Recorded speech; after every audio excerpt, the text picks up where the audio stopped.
Hey, this is Anney, and welcome to Stuff Mom Never Told You, a production of iHeartRadio.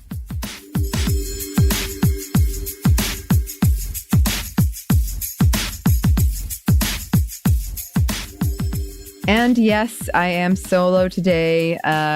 We are doing our audiobook recording this week, and it's just thrown a real wrench in everything. But I think it's going to sound really good, y'all. I think it's going to sound really good. And we'll share more about that whole process soon because we had a really amazing team of women working on it. But in the meantime, yes, I'm going to be doing this episode by myself. It's a bit of a shorter one.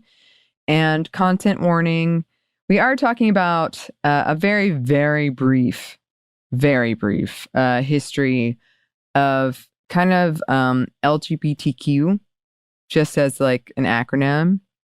And I know that the history of that can be triggering, and there has been a lot of damage done by some of these terms historically, even as we reclaim them.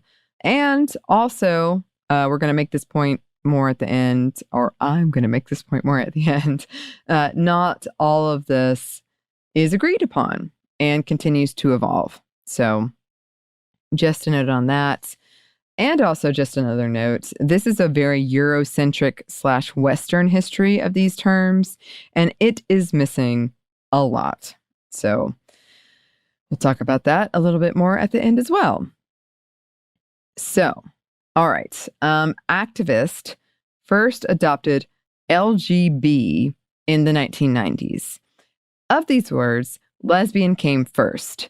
For centuries, people have associated the term with a Greek woman named Sappho from the island of Lesbos, whose poems often revolved around passionate same-sex relationships.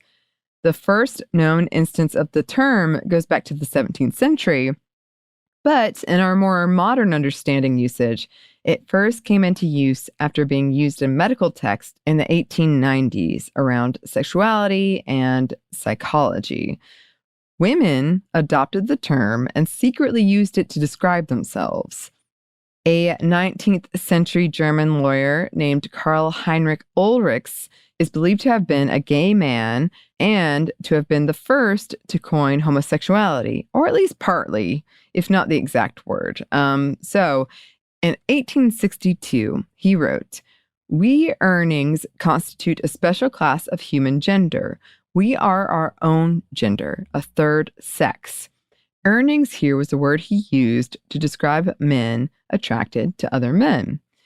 The word was quickly replaced in 1869 by an Austro-Prussian journalist named Caroline Maria Kurtbenny. Kurtbenny had been in touch with Ulrichs, and when the Prussian government floated the idea of adding language prohibiting sexual activity between men, Kurtbenny wrote an anonymous open letter to the Prussian government calling it shocking nonsense, where he used the term homosexuality, a word he'd first used in his correspondence with Ulrichs. He also gets the credit for coining heterosexuality, meaning people attracted to the opposite gender, and bisexuality, people attracted to both genders. And here we must insert an important note.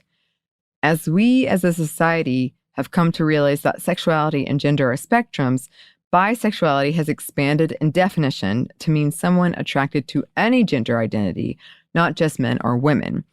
And you can see our 2-part episode on bisexuality for more on that. So in this letter, Kurtbenny strongly claimed that homosexuality was something people were born with, and he really pushed back against the idea that it was something to be ashamed of or an indication of something wrong, in heavy quotes.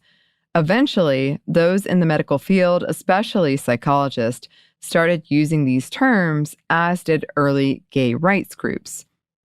The etymology and origins of the word gay are hard to pin down, but at some point, people started using it as a slur. Sometime in the 1960s, activists started to reclaim it, with men in particular using it despite rampant homophobia and laws against queer folks. It was a way to protest and to express their love. The word homophile, meaning same love, was also used. Gay grew to encompass same-gender love or any non-heterosexual love in the 1980s, as well as gender divergence. And then, as mentioned, LGB came into use in the 1990s as a way to show solidarity, except it was leaving out trans folks. The term transgender goes back to the 1960s in medical text and by activists who argued that sex and gender were not the same thing. However, it wasn't until the 2000s when the word had largely replaced other outdated and offensive terms that it became more widespread. Then came the Q. Beginning in the 1910s, queer was used as a slur to other and attack those outside of the heteronormative community. But also around the 1990s, people started to reclaim it. At the time, it stood not only for queer, but also for questioning. In more recent times, a plus sign has been added to be more inclusive, and intersex, a sexual two-spirit, which has a long, often ignored history, have also gotten in the mix. And there have been a lot of critiques and attempts to make this more inclusive and discussions around labels in general. It is not at all agreed on or without its flaws and limits.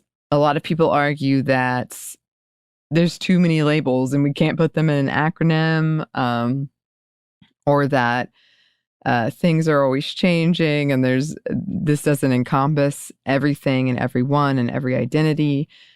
Others, and sometimes even the same people, argue that it's also important to have something like this. But it is something that is a conversation that's ongoing. And it's something that Samantha and I have heard from you all about your thoughts around all of this. So definitely not finished the conversation around it, and definitely very important conversation to be had. But just write in if you have thoughts. Let us know. Happy Pride, as always. You can email us at stuffmediamomstuff@iheartmedia.com. You can find us on Twitter at momstuffpodcast or on Instagram and TikTok at Stuff Mom Never Told You. We're also on YouTube. We have a TeePublic store now. You should check it out. You can also pre-order our book at stuffyoushouldreadbooks.com. Thanks as always to our super producer, Christina, our executive producer, Maya, and our contributor, Joey. And thanks to you for listening. Stuff Mom Never Told You is a production of iHeartRadio. For more podcasts from iHeartRadio, you can check out the iHeartRadio app, Apple Podcasts, or wherever you listen to your favorite shows.